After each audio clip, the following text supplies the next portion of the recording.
బుద్ధిన్నవాడు ఎక్కడైనా వెళ్ళిపోతాడు. అందుకే ఇప్పుడు అంతా మాట్లాడుకుంటున్న పేరు జాయ్ హీ యూ. చైనాకు చెందిన ఈయన అంతకుముందుకు ఓపెన్ ఏఐ అనే ప్రముఖ కంపెనీలో పనిచేస్తున్నారు. అదే చాట్ జీపీటీ వంటివి రూపొందించిన కంపెనీ. అయితే ఇప్పుడు ఆయన ఒక సంచలన నిర్ణయాన్ని తీసుకున్నారు. అదేంటంటే ఇప్పుడు ఆయన మెటా అనే కంపెనీలో చేరిపోయారు. కారణం ఒకే ఒక్క మాట, టాలెంట్కి ధర ఉంది.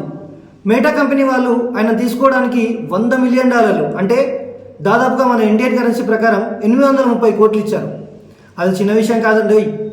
ఈ డీల్లో అన్ని కాంట్రాక్టులు సైన్ అయ్యాయి, అనుమతులు కూడా పూర్తయ్యాయి. ఇప్పుడు ఈ సైంటిస్ట్ గారు మెటాలో ఏఐ విభాగానికి నాయకత్వం వహించబోతున్నారు. మెటా అధినేత మార్క్ జుకర్బర్గ్ గారు ఇప్పుడు గూగుల్, ఓపెన్ ఏఐ లాంటి పెద్ద సంస్థలతో పోటీ పడేందుకు ఈ డీల్ ద్వారా ఒక కీలక అడుగు వేశారు. ఇది సాంకేతిక రంగంలో అనేక మార్పులకు నాంది కావచ్చు. విద్య అంటే మార్కులు మాత్రమే కాదు, బ్రెయిన్, ఐడియా, క్రియేటివిటీ, కొత్త కొత్త ఆలోచనలు, ఇదే నిజమైన విలువ.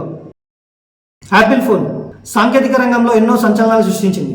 ఇప్పుడు కూడా ఒక కొత్త టెక్నాలజీ మీద పనిచేస్తుంది. ఆ టెక్నాలజీ గురించి వింటే ఎవరైనా సరే అబ్బా అనాల్సిందే. అవును, మీరు విన్న మాట నిజమే.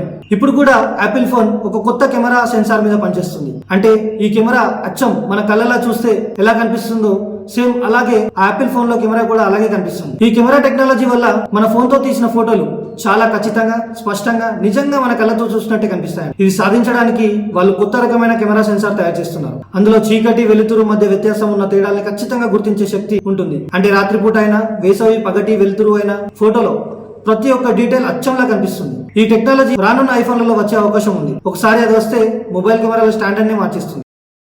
గాలిలో కంప్యూటర్. ఇదేంటి గాలిలో కంప్యూటర్ అని చూస్తున్నారా? అవును, ఇక స్క్రీన్ అనేది పాత మాట. ఇప్పుడు గాలిలోనే కంప్యూటర్ కనిపిస్తుంది. ఏది ఏమైనా ఇది సినిమా కాదు, ఇదే అసలైన టెక్నాలజీ. ప్రపంచంలోని మొట్టమొదటి స్క్రీన్ లేని ల్యాప్టాప్ వచ్చేసింది. పేరు స్పేస్ టాప్ G1. ఈ డివైస్ లో స్క్రీన్ లేదంటారు, అయితే పని మాత్రం అస్సలు తక్కువ కాదు. ఇందులో కీబోర్డ్ ఉంటుంది, అలానే AR గ్లాసులు అంటే ఆగ్మెంటెడ్ రియాలిటీ అద్దాలు. అవి పెట్టుకుంటే 100 అంగుళాల వర్చువల్ స్క్రీన్ మీ కళ్ళ ముందే కనిపిస్తుంది. అంటే ఇంకేంటి, పేరు చెప్పినట్టే స్పేస్ లోనే డెస్క్టాప్ వల్లే అనిపించే స్క్రీన్ మీరు చూస్తారు, పని కూడా చేస్తారు, సినిమాలు చూస్తారు.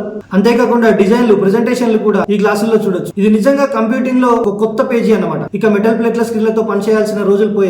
ఇది వర్క్, గేమ్స్, క్రియేటివిటీ, పని అన్నిటికీ ఉపయోగపడుతుంది. ఒక్క కీబోర్డ్, ఒక అద్దం, అంతే, మిగతా అంతా గాలిలోనే.